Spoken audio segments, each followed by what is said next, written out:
Hello everyone, and welcome to the company update for January of 2024. Appreciate your time and attention today as we run through some of our strategic initiatives for 2024. And also hopefully answer some questions from previous presentations from last year. If you're new to this and haven't met me, I'm Ben.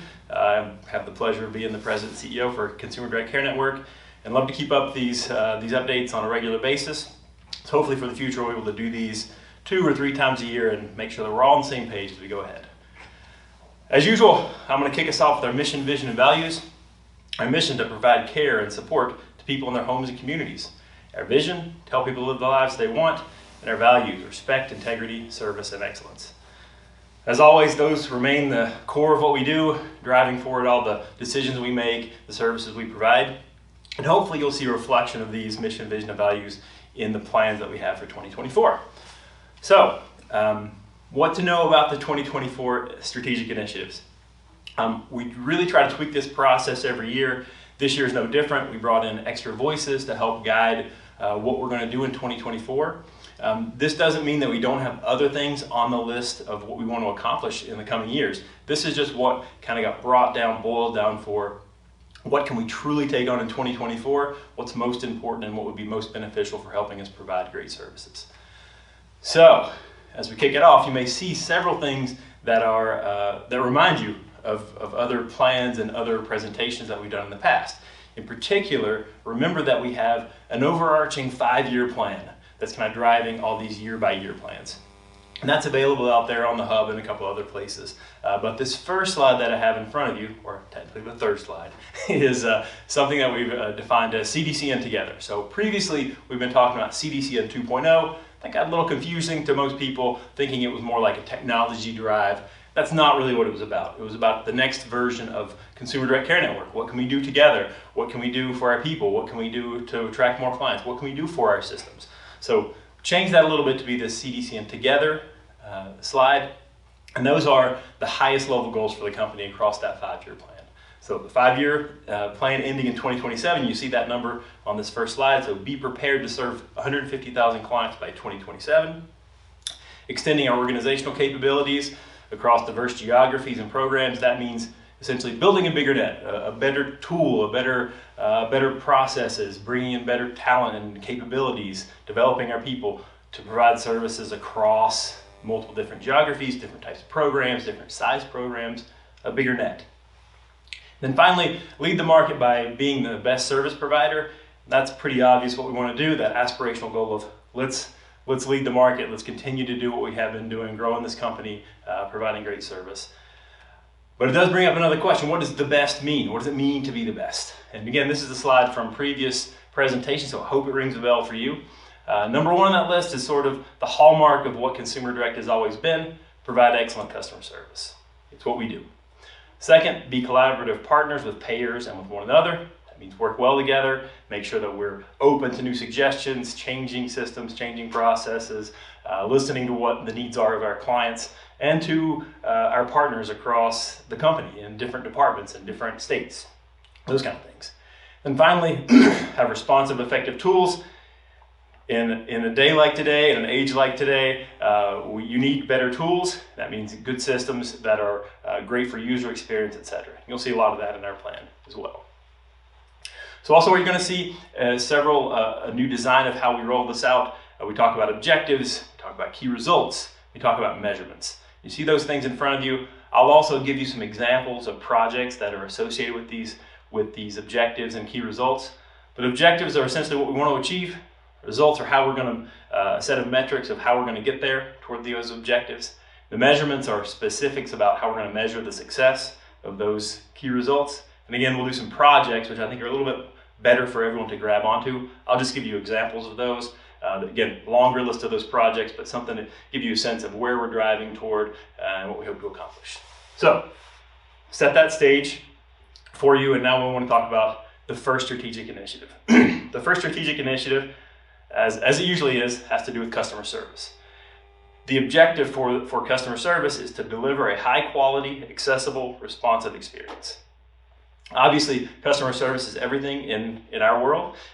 It is what people experience what they report, how they see us, how we build our reputation.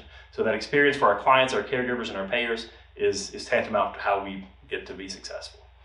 The first key result in this objective is we want to provide premium customer service. It's what we've always hung our hat on, is providing customer service at a premium level. And to get there, we are going to measure a decrease in repeat callers. So if callers that call, we want to provide them that great customer service to where they don't have to call back. So examples of how we might do that are moving everyone to the same customer service system. That's CX1. That's the call center software, CX1. We might also do things like standardizing dashboards where everyone can see the same thing. You have more information on those dashboards so you can address questions on that first call. Second key result is simplify customer interactions. Making it simpler for people to call us and get answers or to do it themselves is where we really want to go. How can people do it themselves? It's what everyone wants these days. So that measurement will be reducing total call minutes. So how might we do that? An example would be improving the IVR system, that voice recognition or voice response functionality. Someone can call in, they can self-navigate through a call system, or even better, can go to a portal and see a lot of information and meet their own needs instead of having to call in. Just an example. Third key result, having our directmycare.com become CDCN's self-service communication center for external individuals. That means having that one place that our clients and caregivers can go to and that they use it frequently. So they can get messages from us, they can, again, self-service any one of their needs, building a lot more functionality into that directmycare.com and also marketing it better so that people will use it as a place to go. So we're going to measure that by measuring how often users log into that system. That's a success indicator of people are using it, that it is useful, they like it, and they can continue to meet their needs on that directmycare.com. So another example there is hoping to drive and develop a mobile portal. So we know more and more people using their phones. We need to have that mobile response for portal. The next strategic initiative is advancing our models of service. As you know, we continue to grow. We always have our eyes on what's around the corner, what might be good for us, and as we expand our services. So the objective here is to expand opportunities for self-directed services. And the key result, number one, is to establish new agency of the choice programs and strategic payers. So how we will measure that is by increasing people served in our existing states and new states. So we know that agency of choice has been gaining momentum. We are a leader in that segment of home care. So we want to keep that momentum going, put some of our energy and efforts behind promoting agency of choice. An example of how we might do that for a project is helping plan for the Washington CARES Act services. Washington CARES Act rolls out in 2026. I know that's a couple years down the road, but it's a big enough program. We need to be part of that, so we need to start planning for that and helping increase the number of people served. There's lots of opportunities to expand and increase the people that we serve. That's just one example. Next key result is to manage relationships with strategic partners for future opportunities. So that means the RFPs that we have coming up or new MCOs that may come to us that want us to do work. So the first on this list is establish and track partner interactions. So keeping in contact with people that are key resources for the programs we already serve in. So a lot of state directors and managers keep in contact with those folks. Even those of us here in CDMS keep in contact with regular high-level decision makers or other leadership folks with key payers. There's also several key stakeholders that we want to keep in contact with for the future. So for example, we want to keep in contact and influence legislation in Oregon so that when they roll out a program, it's designed to fit a lot of what we do, the way we do it, and that we might have a great chance of winning that service. So we'll influence Oregon. That's an example of how we might, one of the projects on the list here. Second on this list, under this key result, is develop a larger pool of state and health plan references for RFP responses. This is one that we need to really dig deep on some of those folks that we work with who are willing and able to be references. Sometimes we can't really, people aren't allowed to serve as references, but more and more as we want to win more business, we need more references on the great work that all of you do. So next strategic initiative is on employee experience. If you notice, this slide is a little bit busier. That's because it takes a lot of time for us to really distill this down to what all we want to accomplish in 2024. More and more we realize that we want to pay a lot of attention to the employee experience at Consumer Direct. Lots of different projects going on currently. I'll talk about some of that on this slide, but the two key results under this objective, the objective being to optimize the capabilities of our people and processes. The first key result is to have employees that are informed about what's happening in the company and gain knowledge of areas outside of their immediate work teams. So helping you understand what it is that we do at Consumer Direct Care Network and what someone in a different department might be doing. So helping us all stay informed about what's going on. You don't have to know every single thing, but having a little bit of way to reference other people and how the work is done is important. So how we're going to measure those things? Things like the CDMS satisfaction survey. So the work that we do here in Missoula or out of this Missoula CDMS branch, we want to pay attention to projects like change management, to increasing and improving lunch and learns on a regular basis, those kind of things, so that CDMS satisfaction survey starts to show improvement and everyone can be happy with the services that we're giving to each other. We want to improve the task and ticket resolution time and quality. So again, getting people to respond to those surveys. So that's sort of our step number one on the projects list, is understand that when you do submit a ticket or submit a task to a different department, that there is a process for how you can evaluate the interaction that you had, even internally, so we can start to improve those things. If we don't know there's an issue, then it's challenging to improve that. Third, expand the CDCN communication hub and incorporate processes based in SharePoint. Again, that's just a part of what tools do we all use and what do we share. So think about that as a project. The user experience at the hub is an example of what we might focus on for expanding that project. Second key result is to create a workplace where everyone is supported and motivated to be their best.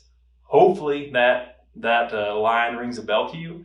That is essentially a shorter version of the culture statement that we developed. So this is all about socializing and making sure that everybody understands what that culture push is. The ways we want to measure this is we want to reduce turnover for new employees. We want to evaluate compensation, benefits, and employee experience. We want to continue and expand upon monitoring engagement.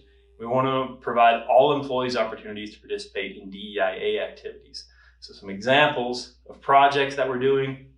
Obviously, we're hoping to just measure and set goals on what that turnover goal would be.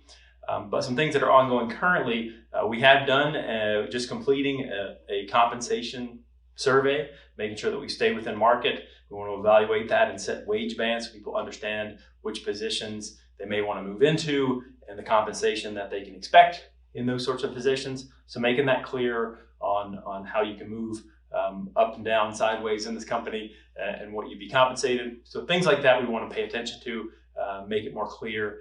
Provide supervisor training is one example of the projects that we have on the list for this particular result. All right, moving ahead.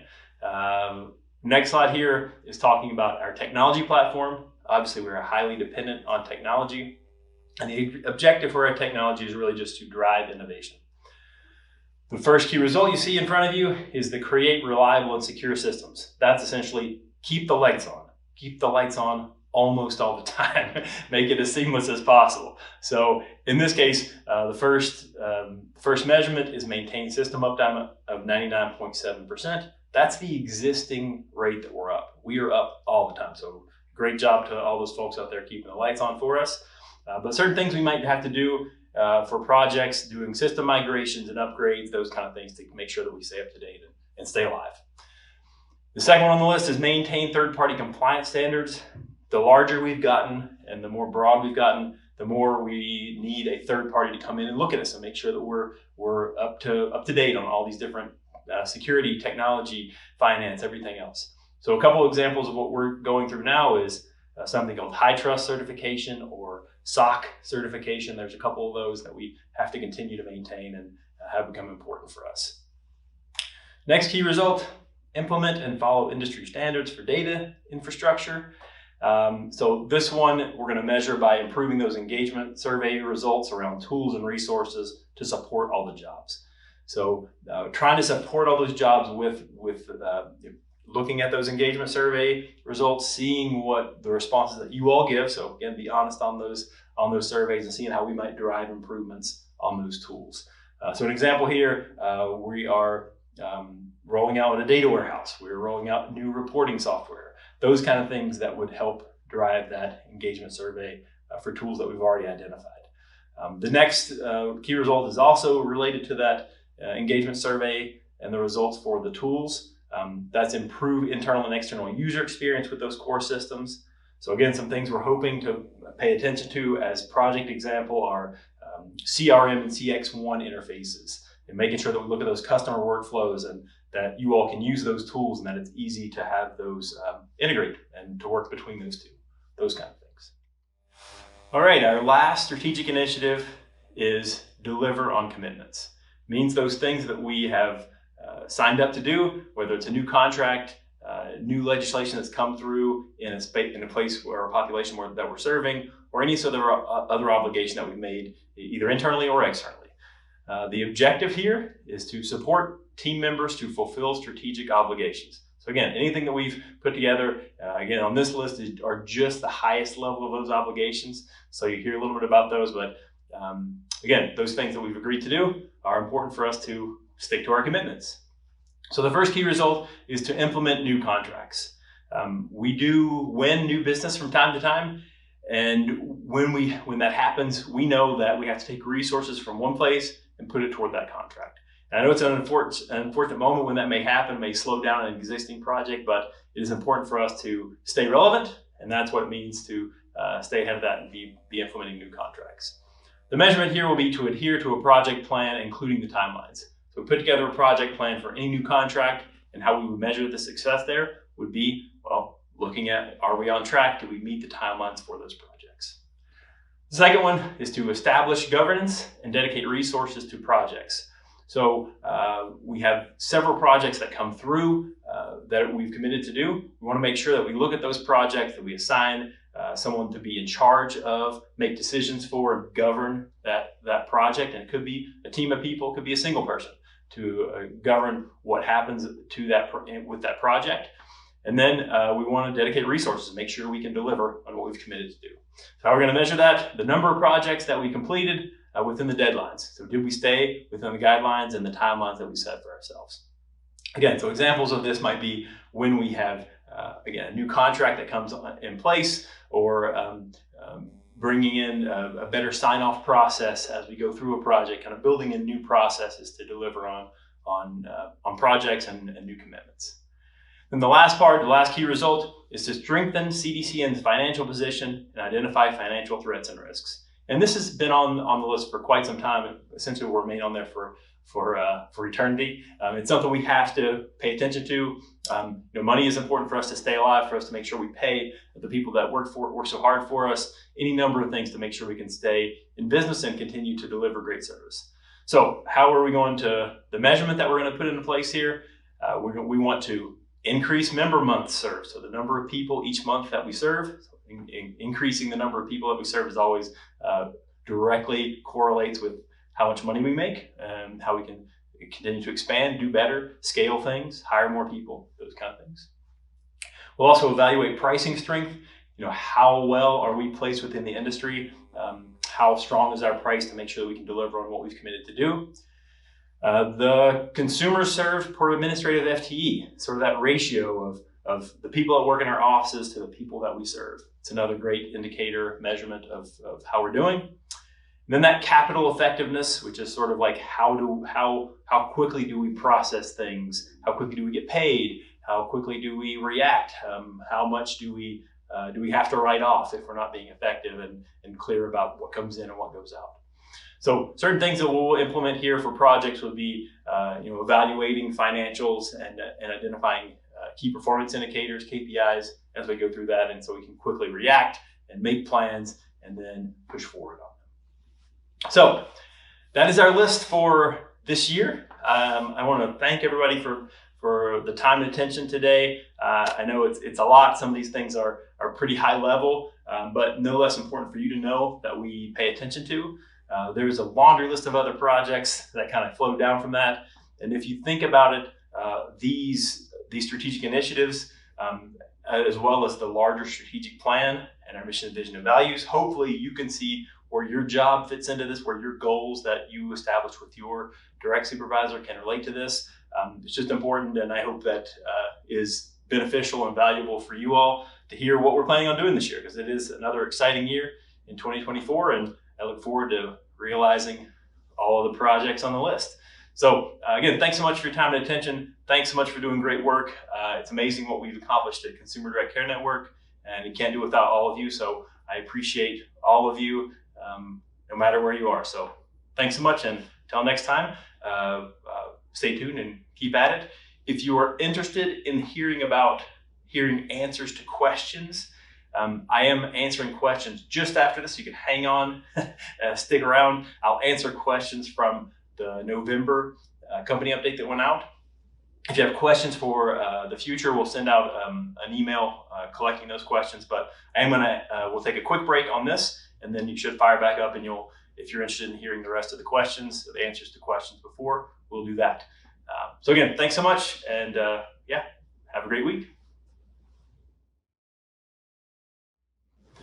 All right, back on again to answer the questions from our previous company update. So this is questions that came through from the November update. There was actually a few questions that were left over from the update even before that. So apologies that we didn't get back to you on those questions, but happy to do it this time, and hopefully trying to find the best way to answer questions. It's really challenging to do it when we have so many people across so many different states. So we received quite a few questions from the previous update. They really fell into 4 categories. You'll see them there in front of you: returning to office, compensation, staffing leadership positions, and then just generally other questions. So from the top, return to office. Why and when do we require attendance in person? And again, by the way, I've grouped all these questions into sort of into certain groups. So I didn't answer every single question. I'm not going to spell all those out because lots of them were very similar. Late last year, we did ask, in particular here in Missoula, we asked folks to where it was possible and where you were hired to do so, to come back in the office for a set number of days. Almost every other office that we work in had been doing this for quite some time. So most of you had a requirement to be in the office a day or two a week, something that we believe in and we thought was important. So here in Missoula, we did a little bit more of a push because it was a little more challenging to get us all back in the office here in Missoula. So we did have a requirement of coming back in the office on Tuesdays and Wednesdays. Other states, other companies may have a different standard of what they do, but here in Missoula it was Tuesday and Wednesday. And we do that not because of any sort of financial push or control type of activity. This is something that I believe strongly in, to be quite clear. It is something that I think our work environment and our ideas of pushing a company culture mean that we should be in person from time to time. And to make that the most effective approach, it was a requirement of certain days we should all be together. So you can maximize that collaboration and getting to know the people that you work with. As much as I appreciate the new tools that we developed since COVID came out, all those remote working possibilities, it still is important to make that human connection, that person-to-person connection. I think it goes a long way, and I think work is measured by more than just numbers. I think there's also a level of that human interaction that's necessary. Now, was it perfect? There are plenty of things we can improve on, so we continue to look at which spaces would be best for which groups, how we might arm managers with a better way or a more consistent way to approach things like being flexible within a certain week, addressing sick time, any number of those things that we continue to work on. But by and large, return to office is important because we believe in in-person activities and making sure that we have a connection with the people we work with. So I don't think 2 days or 1 day in some cases in other states maybe is too much to ask. And also if you were hired as a remote employee, then great, you can be a remote employee, but most remote employees I talk to also feel they miss out quite a bit by not having that in-person approach. So try to strike a balance. I'm not asking for every day, just a handful of days. So second, compensation. Obviously an interest to everybody is how we're compensated. The three kind of groups of questions on the list here. One particular question came up on both of the last two updates. We have lots of success and growth. We've also had lots of inflation. Our staff salary is going to keep up with that. So my first response is to say, when I say we're successful, it doesn't necessarily mean that we're going through the roof financially. We're doing a little better, that's true. We do a little better than we typically have planned on. We try to address that success and reward system with those incentives, which I know I'm going into the second bullet a little bit, but we try to address that difference in how we perform as a company by offering bonuses at the end of the year, every year. So everyone is included in that, that's part of that year. So we try to push that recognition and understanding of we're doing better as a company. We want you as an employee to feel like you're rewarded for that. And so we push that financial portion of that, essentially profit sharing, to all of the employees in the company. The inflation question is a harder one to address. Inflation did skyrocket in the last couple of years. And so we're doing that compensation study. So you heard me talk about that in the update. And I think that's going to help us reset. We've been trying to move certain groups up here and there. We did increase, make our company minimum wage quite a bit higher. I think at this point, we're north of $15 within the company for administrative positions. So we have made efforts to make sure that we keep that standard of living in place. But we're doing a compensation study that will likely reveal some of those differences and help us reset the market for inflation. So that's in the works. Stay tuned for that one. And that raise and incentive budgets and that approach, we look at a lot of the benefits and say, we want to push things toward a bonus structure, mainly because that has the opportunity to hit everyone versus a subset. That's relevant for the next bullet as well. But the raise budgets typically sit at about 3% a year. And then there are some special cases, there are requests that come in every year. I get special requests for additional raise funds, and typically they get approved because they have good reasons. But we do offer raises every year, and that goes at about a 3% clip. So if you're hearing that we didn't have raises in place, typically that's not accurate. We can talk about that, but that raise budget is at 3% doesn't mean that everyone's guaranteed 3%. The 3% raise budget is given to a manager, and that manager issues that across their staff to make sure that they can balance what goes into those dollars. Again, there's more. Several managers come in and ask for additional funds for reasons where their teams have done more, special cases, go above and beyond. We do from time to time consider that and add more to those sort of pools and budgets. The incentive budget is driven from, again, for profit sharing, so how well we do at the end of the year. And then a percentage of that will go out to all employees. I run sort of a shares model. So we establish different departments get a certain number of shares based on number of employees, tenure of those employees, performance in some instances, lots of different metrics, but it goes into a share model. I provide a budget to a manager, and that manager decides who gets what out of that budget.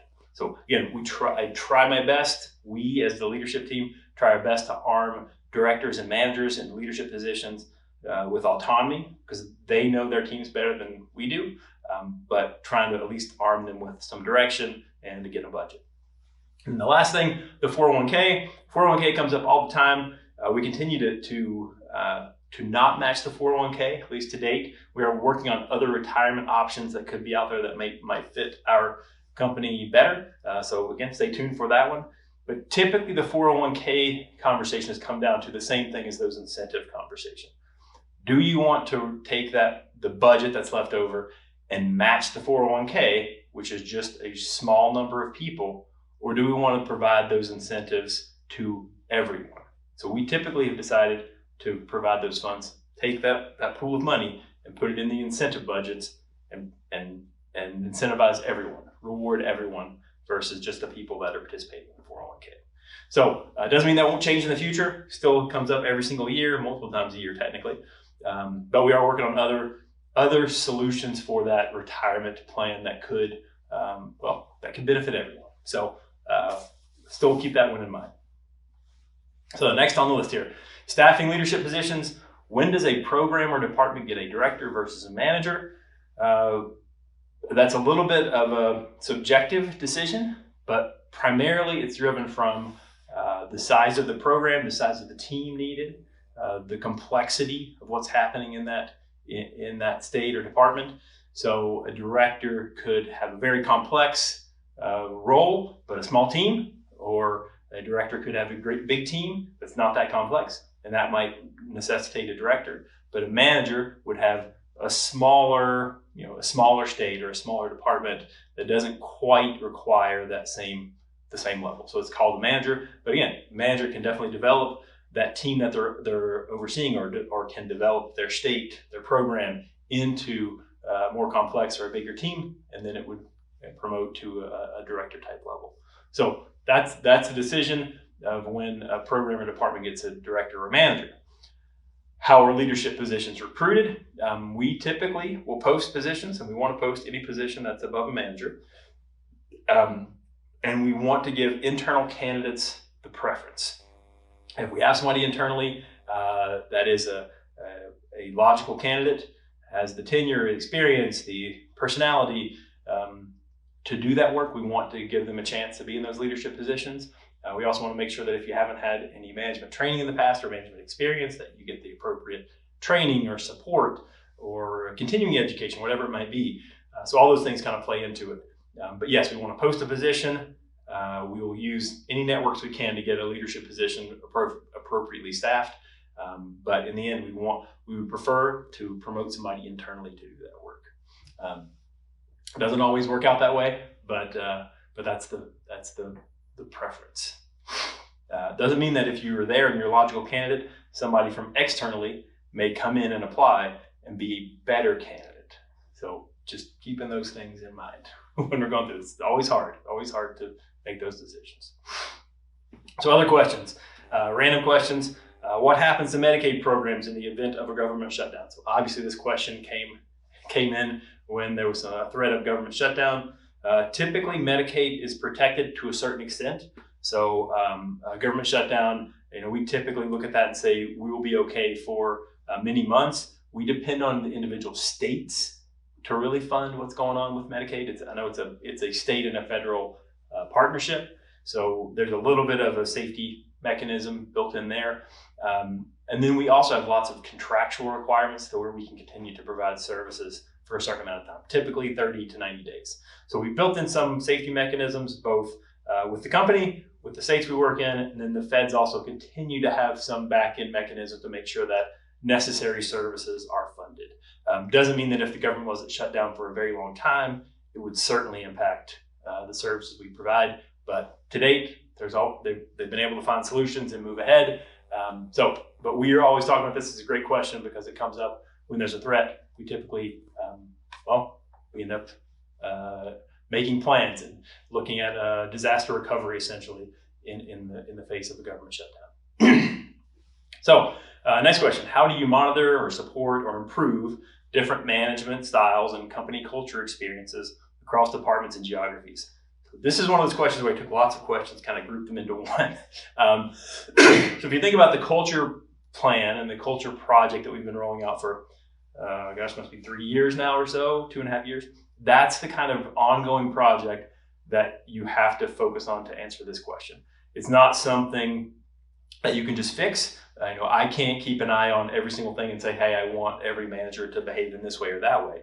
This is a more of a company-wide, little by little, inch by inch, steering the ship in one direction.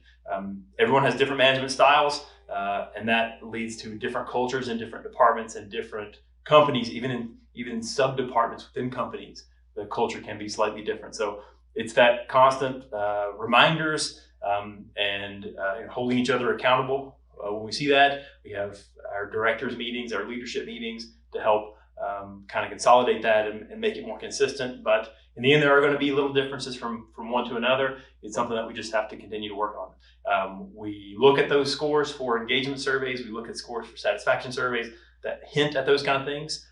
We also encourage leaders to go through management training, encourage staff to go through other trainings to make sure that we're aligned at least closely.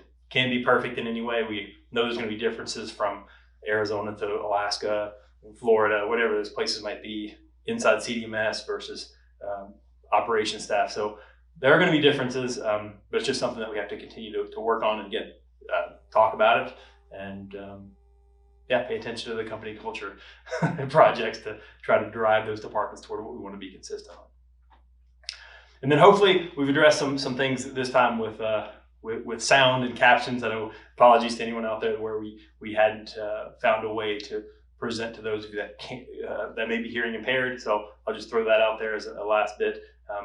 Always hoping to improve these presentations as we go ahead. So if you have questions in the future, submit them via the link that we'll send out for questions on the company updates, and hopefully this is helpful. Again, appreciate the questions. They're always great to see, and appreciate the positive way that we approach the questions as well. So thanks a lot, and yeah, have a great week.